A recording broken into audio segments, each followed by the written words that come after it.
I'd love to share with you today some really amazing tips that I know that can help you become wealthier. It's the tips that I found that are common to all the wealthy billionaires that I've had the opportunity to spend time with or interview.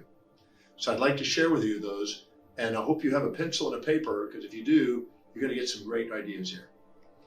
The first thing is that when I go around the world and I ask people how many of you want to be financially independent, in 1,000 audiences, 10,000 audiences, people put their hands up. And they all just assume they want to be wealthy and they want to be financially independent. They all rally around the idea. And then I ask them, how many of you are? And many of those hands go down, most of them. And then I ask them, so what's the percentage of the people that become financially independent and very wealthy in life, of the whole population? And I hear 1, 2, 3, 5% out of the audiences. It's actually less than 1%. Actually make financial independence. But 100% of the hands go up. So that means 99% of the people are living in a delusion. And if you ask them what are they going to do if I gave them $10 million, what would they do with their life? I guarantee you 2 to 8 million, I've done it thousands of times, 2 to 8 million of that will be spent in less than a minute. If you ask them what would they do if they had $10 million, they'd write down all the things. They'd buy that car, they'd buy that trip, they'd buy this. And it was all consumers, all depreciables, all devaluing. As long as they spend their money on depreciables and consumables, they really don't have a real desire for building wealth. They have to invest it and buy things that appreciate in value if they want to be wealthy. And people who don't have those values aren't going to get there. The majority of people don't become wealthy. They don't have financial wealth at least. They have wealth in other areas of life, but not financial wealth. And so there's a reason for that. Most people have a fantasy about being financially independent. But what they do is they have desires for immediate gratification and consumerism and buying things that depreciate value, and they never save and invest and build their fortunes. So I'd like to talk about how to raise true wealth building up on your value list, because the hierarchy of your values will dictate your financial destiny. The things you really value will determine what you act on when it comes to your money. You're always going to spend money according to what you value most. If you don't value really building financial independence and wealth, you'll probably end up spending your money on consumerism like the majority of the people.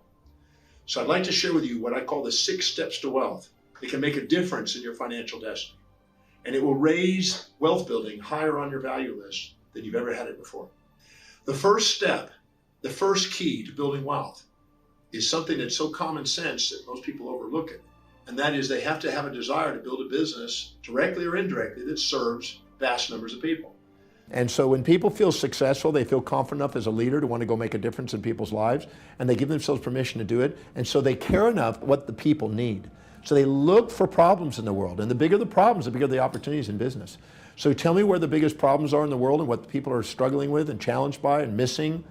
I always say that it's a mystery that needs to be solved, a problem that needs to be solved, a void that needs to be filled, a chaos that needs to be ordered, some solution needs to be brought in there. But a person who really cares about humanity finds the solutions, finds the answers, finds how to bring the needs to people, etc. When they do, business is going to boom because they care enough about people. You won't find any billionaire out there that hasn't built a business to serve vast numbers of people. You won't find it. You go to the head of Microsoft and Bill Gates, or you go to Richard Branson, or you go to Larry Ellison, or you go to Warren Buffett, or you go to any of the names that are billionaires. They've all built a business that serves vast numbers of people, great numbers of people. So if you don't have a desire to have a work ethic, you don't have a desire to directly or indirectly serve people, you may be having a fantasy that you're going to be financially independent somehow. But you have to directly or indirectly care about human beings. If you don't have a desire to serve, and I always say that when you can't wait to get up in the morning and be of service to people, people can't wait to get your service. If you don't have a desire to go out there and make a difference in the world and serve people and get up and do something amazing that can make a difference in their lives and serve some need, where's the money going to come from? Oh, you might go off and gamble on some investments to try to do it. But my objective is to help you realize that if you go and serve people, you deserve vast rewards. And the greater the numbers of service, the greater the numbers of rewards. And I find that when I ask people how many of you from Microsoft Windows, they all put their hands up. How many of you have heard of Warren Buffett? They built a brand. So the first thing is to write 200 benefits down of how building a business that serves vast numbers of people will serve your life. Because when you have a big enough reason for doing it, you will. When the why is big enough, the house take care of themselves. But you have to have a reason for going out and building wealth. So write the reasons down. And don't write down, oh, if I build that business, then I can buy that jet, I can travel those things, I can do this trip, I can spend my money, I can buy those clothes. That's consumerism. You want the benefits of actually going in there and directly or indirectly building a business that serves people. If your heart's not into that, it's not going to happen. You have to have a real reason for doing that. And that doesn't have to be directly. You might hire somebody that does part of that, but you need to have your heart and soul into serving people. That's important. So 200 benefits of serving vast numbers of people, directly or indirectly. And don't stop until you do it. And you'll probably stop at about 30 and go, I don't know what to write. That's probably because you don't have a big enough reason for doing it. But when you have big reasons to doing things, you get big jobs done. The second thing is to write 200 benefits of refining that business and working on that business and maximizing the efficiency of that business so it maximizes profits. And again, this can be directly or indirectly. But if you don't have a reason for refining it, where's your profits going to come from? So many people have an idea of building a business, but it takes prioritizing and delegating and making sure you're doing the most important things. Numero uno. The people who learn the art of focusing on the highest priority things, the things that produce the most and serve the most people in the most efficient way, they're the ones that have the profits. So you have to work on the business, not in just the business. If you do, you'll have more profit margins. And then the second you have 200 benefits of doing that, you will think of all kinds of ways in which you can do your business more effectively. And when you do, you'll serve more people, which is the source of income. The third step is 200 benefits of saving an ever-progressive portion of the profits. Because if you're not saving it, you're not building the crystal that starts the seed reaction. You need to make sure that you really have a value on serving people. You need to have a value on wealth, because if you don't really have a value on wealth, you'll spend it. If you have more of a value on spending it than saving it and investing it, it's going to keep going out the window. Because the money circulates through the economy from those who value it least to those who value it most over time. So you have to value wealth building more than spending. You have to value serving people more than just taking. And you have to be able to be dedicated to something that's really congruent with your values, or you won't stay with it. You won't build momentum and perseverance towards the accomplishment. And people who have a forced automatic savings in place and are willing to consistently study and research because they value wealth building. Warren Buffett by the time he was 11, he already read all the books in the Omaha, Nebraska library on wealth building by the age 11. He was committed to the outcome. People are really committed to wealth building. They study it, they research it, they mentor under it, they apply it, they have forced savings and investment structures in place. They constantly are trying to serve people, and they want to build a business that lasts. You have to start to save your money, because people who save their money and build up a liquid cushion stabilize their business. They have higher quality clients. They have less volatilities in their business. They attract more opportunities, more ideas, more associations in their business. And because of it, they're more confident to go and sell their business. So if you got $10 saved, you hang out with 10 heirs. You have 1,000 saved, you hang out with 1,000 heirs. You got $1 million saved, you hang out with millionaires. You got $1 billion saved, you hang out with billionaires. Saving your money and building up liquidity is the first step of building wealth. And I always say, save before you invest, before you speculate. But by saving and building up liquidity, you'll stabilize the business. And if you have a desire to serve, and you have a desire to make it more efficient, and you desire to save, you're on your way. Because if you never save your money, you'll be working your whole life for money. If you save your money, it'll start working its life for you. One is the slave, one's the master. The next one is 200 benefits of now progressively investing in ever greater degrees of return and reward in life. You want to earn the right to risk. You want to learn how to invest and study investing. If you really value something, you'll study it. If you really don't value it. I had a gentleman just today come up to me and he says, I want to be financially well off. I said, how many books have you ever read on the topic? He goes, I've never read a book on it. I said, you don't really want that. You want the lifestyle, the fantasies that people have. And fantasies will create your nightmares. You have to care about wealth building enough to study it and to learn it, to master it. When you really, really, really value something, you'll study it, you want to learn about it. If you're single or married acting single, and you basically meet somebody out there and you go, oh, they're attractive, you want to get to know them. Well, it comes to wealth too. The one who values money most is the one that gets it. Money circulates through the economy from those who value it least to those who value it most. So if you really, really value it, you'll study it, you'll learn about it. And you'll learn about investing. And you'll do it in a stair-step manner. You'll earn the right to risk. You'll reward yourself incrementally and not take so many risks that you end up blowing your money and gambling it away. Because I always say immediate gratification costs you your wealth, but long-term, methodical, strategic vision builds wealth. So the next is 200 benefits now of accumulating a fortune. Because once you have a desire to go build it, you need to have a motive for building it more. Because if you just sit there and want to get to your comfort zone and have financial independence, that's not really where it's at. Because most people that get there, they're going to think, oh, there's more to life than that. I was financial independent many years ago. There's way more than just having enough money to not have to work. Because you really want to be able to get up and dedicate your life to a service anyway. I would rather be able to go so much financial independence I don't have to work, but I go to work because I love to work. I love to serve people. That's the difference. So you want to accumulate it so that way you have the power to do things in the world, have an influence in the world. The people who have the money and the people who have the gold are the ones that set the golden rules and get things done. And what's valuable is when you accumulate your money, you attract even more money. It's like a magnet comes to you. More people want to take you to lunch, and more people want to buy this, and your brand gets bigger. And the value of building wealth, because when you value you, the world values you. When you invest in you and you save and you accumulate, the world does that around you. Amazing things start to happen. Magnetism, synchronicities, opportunities just synchronize to your life the moment you build this wealth. And the last is 200 benefits of actually creating a financial cause that creates a legacy. Because once you've accumulated your wealth, you're going to do something in the world. You're going to make a difference in the world. So you have to pick the one that you want to make the difference in the most. Find out what it is. In my own life, it's the DeMartini Prize, the DeMartini Institute, the DeMartini Foundation. Because I basically want to do, just like the Nobel Prize, and create a prize for the most extraordinary people doing the most extraordinary things and invest in that.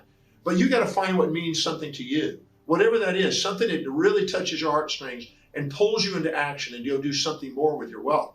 Because if you don't have a big enough cause, the bigger your cause, the greater your wealth potential. You got to have a big cause in your life. And the greater your life, the more inspired and more meaningful it is. So remember those 6 steps, 200 benefits of each one, and they will rise up on your value list. And whatever's highest on your value, you get done.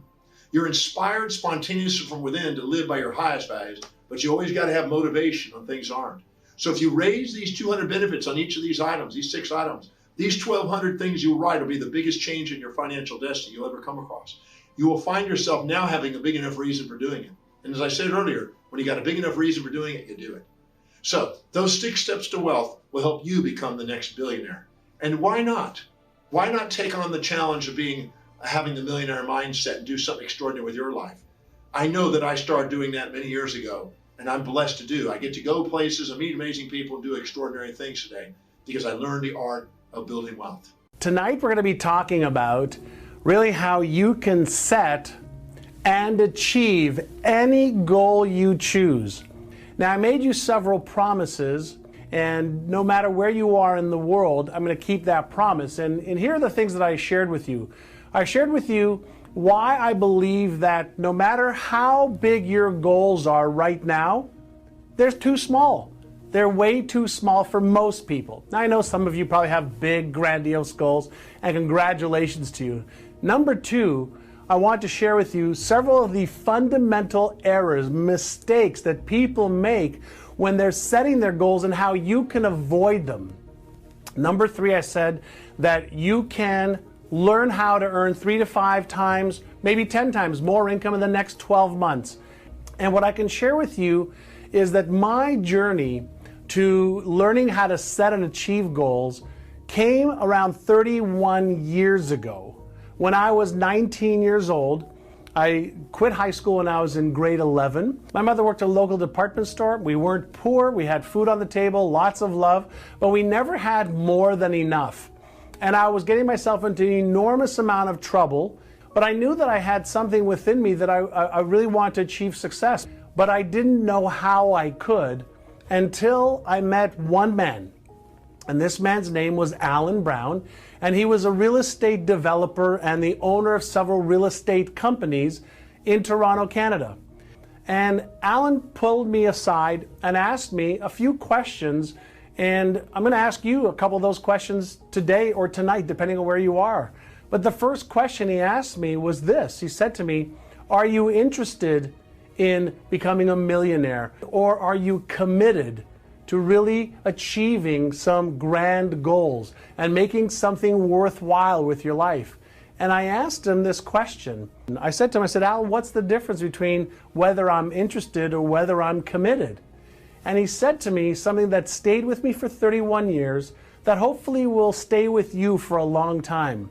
He said the difference between interest and commitment is this. He says, if you're interested in achieving your goals, if you're interested in becoming wealthy, if you're interested in those things, you won't do what it takes. You'll do what's convenient, what's easy, and what everybody else does. He said, however, if you make the decision to be committed, then you will be able to achieve whatever goals you want to achieve no matter what. He says, because you'll learn what you need to learn. You'll rehearse what you need to rehearse. You'll practice, you'll drill, and you'll do everything that is needed to be done in order to achieve success. He said to me that the people who are committed don't have excuses.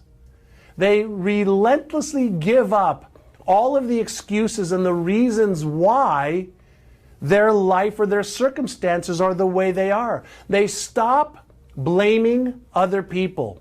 They stop blaming all the reasons why and all the references and stories that they have, and they put all of their attention and focus on how they will and how they can achieve their goals. Now, I believe that 3 or 4, maybe 5% of the world's population really knows how to set and achieve goals properly. And I believe that because we've never been taught, that most people hope that they achieve their goals. Now, I often say that most people suffer from a drug disease called hopium. I want you to have big goals, big dreams, but I want you to back it up with a process and a way to achieve those goals and dreams so that it becomes more of a reality than a dream, more of something that's a probability instead of a possibility. So how do you do that? How do you really make the jump, the leap from a goal setter and hoper and dreamer and wisher to somebody who actually is an achiever? Well, one of the first things that Alan Brown said to me was that at the pyramid of your goals, you have to start with absolute precision on exactly what it is you want to achieve. So if you think about your goals as your bullseye, what is going to give you the focus of exactly what you're committed to achieving in the different areas of your life? The reason I want you to be so precise is for two reasons, Number one, when you are precise and exact in what you want, you're giving specific instructions to your brain on what to focus on. And we know that people who have learned how to focus on exactly what they want will achieve their goals significantly higher percentages than people who don't have clarity of focus. So how much money do you want to earn in the next 6 months, in the next 12 months, in the next 36 months? What do you want to achieve spiritually? What do you want to achieve in your business or career, specifically and precisely? What are you going to achieve in your relationships? What are you going to achieve in your legacy, your charitable contributions of your time and finances? See, I want you to choose goal or a goal that you've never achieved before. The number one mistake that people make when setting their goals is they look at their present circumstances, like their bank account or the amount of business they have coming in or their job, and they allow all of the present circumstances or their past history to dictate what they can do today, tomorrow, next week, or the future. So mistake number one is do not allow your past or present circumstances to control your thinking or your goal setting part of this process. You cannot do that, because when you look at what you've got, or you look at the economy, you look at the past, and you focus on that, you are neurologically, physiologically, biologically, and everything else you can think of, creating more of the same. So what I want you to do is I want you to set a goal you don't know how to achieve. I want you to set a goal that actually scares you a little bit. How do I know and how do you know when a goal scares you? You're going to feel uncomfortable. You're going to feel doubts and fears and maybe even a little anxiety, which means you're out of your comfort zone. That is good, not bad. When I was 19, and Alan Brown had me start with setting my goals for health, wealth, relationships, career, business, charity, etc., I had no idea how I was going to achieve it. I had no idea what I could put down on the piece of paper. But he said to me that just the act of writing down what you want to achieve, will send a neurological message to your brain. And if you focus on that every single day and you walk through the process I'm going to show you in just a moment, you'll be able to get your brain, your emotions, and your body in line with these goals. And then that's when the magic starts to happen. So number one is clarity and precision of exactly, specifically what you want to achieve. And you never, ever, ever allow your old circumstances, your old reality to come into play when you're setting a vision for your future. So that's step number one. Now over here, I've got S, T, and P. The S stands for strategies. The T stands for tactics, and the P, okay, P stands for process. Strategies, tactics, and process. Now, what is